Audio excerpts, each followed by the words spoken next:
नमस्कार, मैं खुशबू सिंह और आप देख रहे हैं यूपी लाइव टीवी।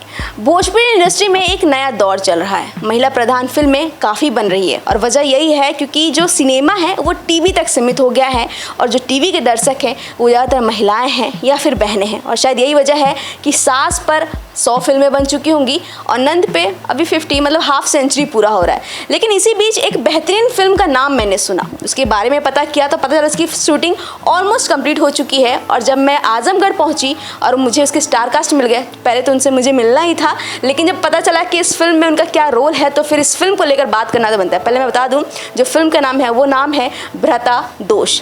अब इसका क्या मायने हैं, ये नाम कैसे आया, इस वक्त हमारे साथ मोस्ट हैंडसम रितेश पांडे जी और एक बेहतरीन कलाकार संतोष पहलवान जी दोनों ही मौजूद हैं। एक एक्टर तो एक दोनों ही बेहतरीन एक्टर, और संतोष जी का भाई इसमें डेवलपमेंट भी हुआ है, प्रोड्यूसर बन गए हैं।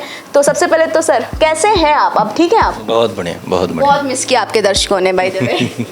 हाँ, उन्हीं के आशीर्वाद से मैं आप सभी के बीच में स्वस्थ और तंदुरुस्त बैठा हुआ हूँ।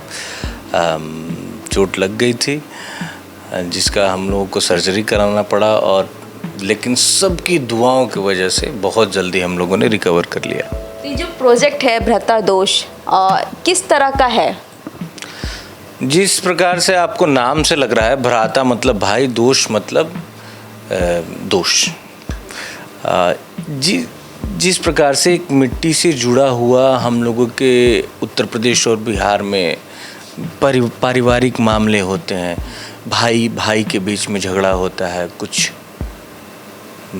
अर्थ को लेके, अर्थ मतलब पैसे को लेके, ज़मीन को लेके, जायदाद को लेके, वो एक मिट्टी से जुड़ा हुआ कॉन्सेप्ट हम लोग उठाए हैं। कॉन्सेप्ट ऐसा है जो मुझे नहीं लगता कि आज तक भोजपुरी में आया है, और मुझे नहीं लगता कि हिंदी में भी आया है।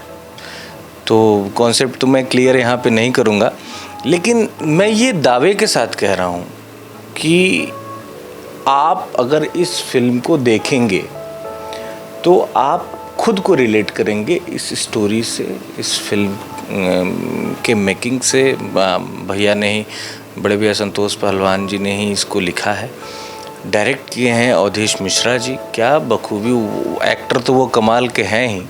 मैंने पहली बार उनके डायरेक्शन में काम किया, बहुत कुछ सीखने को मिला उनसे। काफ़ी स्ट्रिक्ट भी हैं, डाटा कि नहीं डाटा आपको? नहीं, डांटे तो नहीं, डांटे नहीं, मैंने वैसा मौका ही नहीं दिया उनको कि वो डांटें। हाँ, ये है कि स्ट्रिक्ट कुछ जगहों पे बहुत अच्छा भी होता है कि लोग अनुशासित रूप से कार्य करते हैं, अपना अपना काम करते हैं।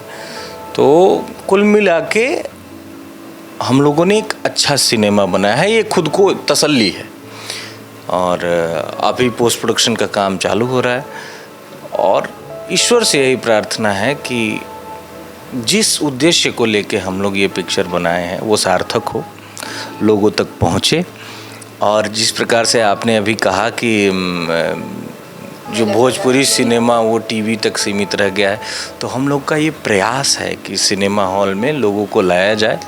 हम लोग प्लान कर रहे हैं कि मॉल्स में भी इस फिल्म को लगाया जाए, और ये फिल्म भोजपुरी के साथ साथ हिंदी में भी आएगी। इसकी डबिंग जो है भोजपुरी में भी होगी और हिंदी में भी होगी, ताकि जो हमारे हिंदी भाषी जितने भी पूरे भारतवर्ष में जहाँ भी है, भारत से बाहर हैं, और उसका हम लोग सबटाइटल वगैरह इंग्लिश में चलाएंगे। जो हिंदी भी ना समझ पाए उनको इंग्लिश में समझ में आ जाए।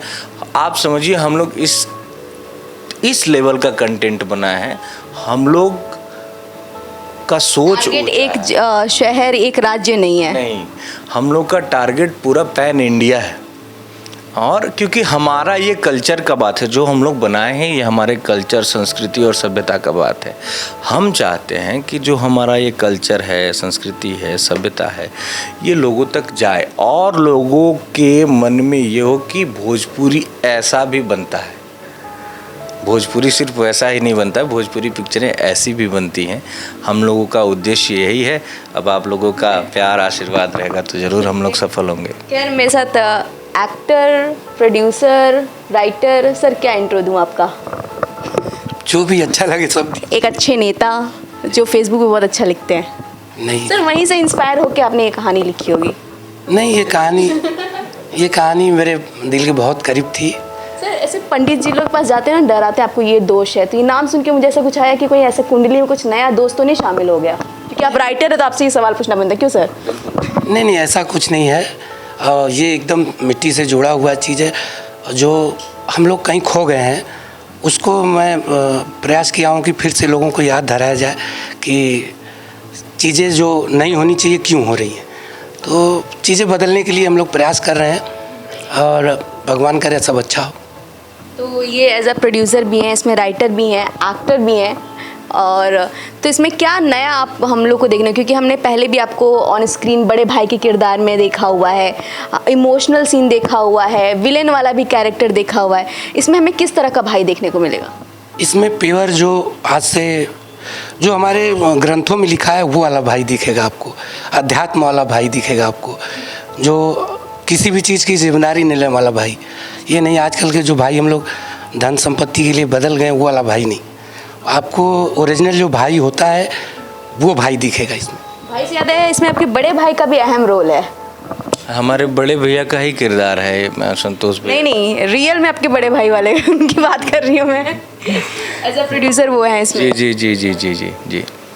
तो उनके राजीव भैया जी, तो वो एज अ प्रोड्यूसर, तो इसमें कहें साइलेंट प्रोड्यूसर रितेश जी भी हैं। कहने को तो मीडिया वाले कुछ भी कहते हैं, आप लोग कुछ भी कह सकते हैं, लेकिन अब जो सामने होता है, सामने यही है कि प्रोड्यूसर राजीव पांडे जी हैं, बड़े भैया संतोष पहलवान जी हैं। मैं भी नहीं, मेरी पत्नी। हाँ आप ये बोल के गड़बड़ा रहे हैं। ठीक है, हम भैया की पत्नी हैं और राजीव पांडे जी हैं। हम क्या है ना कि हम लोग एक्टर हैं, भगवान ने सिंगर बनाया और वो ऊपर वाले ने सिंगर बनाया, वो कुछ दे के भेजा कि भाई जाओ तुम गाना गाओ। और यहाँ के जो भगवान हैं हमारे, जिनको जनता जनार्दन बोलते हैं, जनार्दन मतलब भगवान साक्षात विष्णु, उन्होंने एक्टर भी बना दिया कि जाओ भाई तुमको एक्टिंग भी करना है।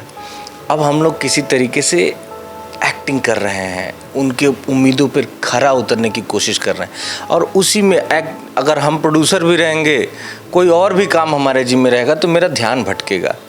इसलिए हम चाहते हैं कि सिर्फ और सिर्फ हम एक्टिंग करें, कोई काम एक बार में एक ही करें।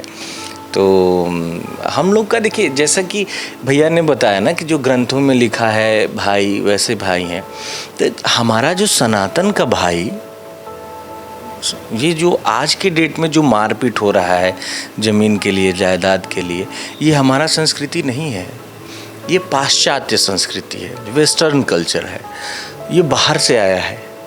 ये अंग्रेज और भी मुग़ल आए तो वो हमारा कल्चर ये रहा है कि एक भाई बन गया तो उस भाई का खड़ाऊ लाके सिंहासन पे रख दिए, और वो खड़ाऊ 14 वर्षों तक शासन किया। और मुग़लों का ये रहा है कि वो एक दूसरे राजा बनने के लिए अपने सगे भाइयों का कत्लेआम करते थे, अपने बाप को जेल में डाल देना। तो ये सब कल्चर जो आज के डेट में है ना, ये तो अंग्रेज़ों से और मुग़लों से आया है भारत में। हमारा जो कल्चर है कि भैया हमारा राम जैसन है, या जो हमारा गाना है भैया हमारा राम जैसन, तो एक भाई दूसरे भाई के लिए क्या नहीं न्यौछावर करता है, वो आपको देखने को मिलेगा इस फिल्म में। क्या बात है, मैं बहुत एक्साइटेड हूँ क्योंकि मेरे 2 छोटे भाई हैं, मैं उनको ज़रूर दिखाऊंगी। खैर आते हैं कि सर शूटिंग कहाँ पे हुई और कब तक ये हमारे बीच होगा?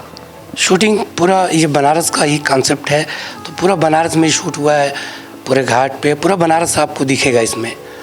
और अभी तो पोस्ट प्रोडक्शन चल रहा है, हम समझ रहे हैं अगस्त तक हम लोग का वो है। रक्षाबंधन के तो वेट नहीं कर रहे हैं?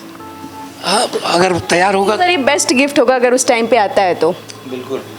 ये तो अच्छी बात है हम लोगों के लिए। हाँ, अगर वो होता है तो भाई मैं तो अपने भाई के साथ पक्का जाने वाली हूँ, क्योंकि मेरे 2 भाई हैं और जिस तरह का आजकल माहौल है, तो मैं चाहूँगी कि इस फिल्म से वो इंस्पायर हो, आफ्टर 5 साल बाद 10 साल बाद ऐसा जो आजकल की स्थिति है वो देखने को नहीं मिले। बिल्कुल हम लोग का कर्तव्य बनता है कि अपना जो इतिहास रहा है, अपना संस्कृति रहा है, वो आज के युवाओं को दिखाएं, ताकि उससे वो इंस्पायर हों, उससे कुछ सीखें और अपने जीवन में उसको धारण करें, तो उनका जीवन सुखमय होगा।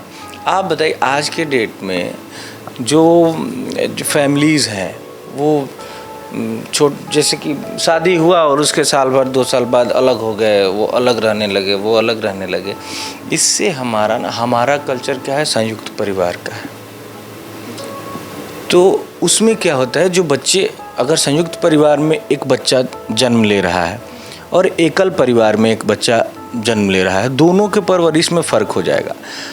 मान लीजिए एकल परिवार में जो बच्चा जन्म लिया, उसके पिताजी ड्यूटी चले गए, हाँ, बची माँ। अगर माँ भी काम करने वाली है तो बच्चा पड़ गया अकेले, उसको कौन सिखाएगा? अगर माँ काम करने वाली नहीं भी है तो वो कितना सिखाएगी उस बच्चे को, जितना अगर उसके कंपैरिजन में अगर उस बच्चे का नवजात जो बच्चा है उसके दादा दादी अगर उसके साथ में है, हाँ, तो दादा दादी को एक खेलने का, उनका बुढ़ापे का एक सहारा मिलता है, बच्चा खेलते हुए उनका दिन बीतता है हंसते खेलते, और बच्चे को अच्छा संस्कार मिलता है। तो दो फायदे इससे, एक तो बच्चे को संस्कार मिला, दूसरा फायदा जो हमारे वृद्ध माता पिता हैं उनको दिन काटने का, जीवन जीने का एक अच्छा सहारा, जो बच्चे ऐसा काम करते हैं कि लोग हंसते हैं, तो हमारे वृद्ध माता पिता को भी एक सहारा मिला ना। तो ये हमारा ताकत है संयुक्त परिवार का, यही हमारा कल्चर है। तो इन सब कल्चर्स को हम लोगों को, जैसे फिल्में समाज का आईना होती हैं, तो हम लोगों का उद्देश्य है कि अपने कल्चर को किस प्रकार से अपने लोगों के बीच में प्रस्तुत किया जाए ताकि हमारे लोग कुछ उससे सीख सकें। क्या बात है, बहुत ही अच्छा विचार है। जिस फिल्म के बारे में बात करें, भ्राता दोष, जो अगस्त तक उम्मीद है कि हमारे बीच आ जाएगा। जैसे कि अभी हमने बात की एक्टर रितेश पांडे से, और साथ ही हमारे साथ 2 एक्टर हैं संतोष जी से, जो कि प्रोड्यूसर भी हैं इस फिल्म के। इस फिल्म से जुड़े सारे अपडेट्स आपको मिलेंगे सिर्फ यहीं। कब रिलीज़ होने वाला है, इसका ट्रेलर कब आएगा, फर्स्ट लुक कब आने वाला है, तो बस बने रहिए हमारे साथ और देखते रहिए UP live TV. Camera person Raman के साथ मैं खुशबू सिंह, आजमगढ़।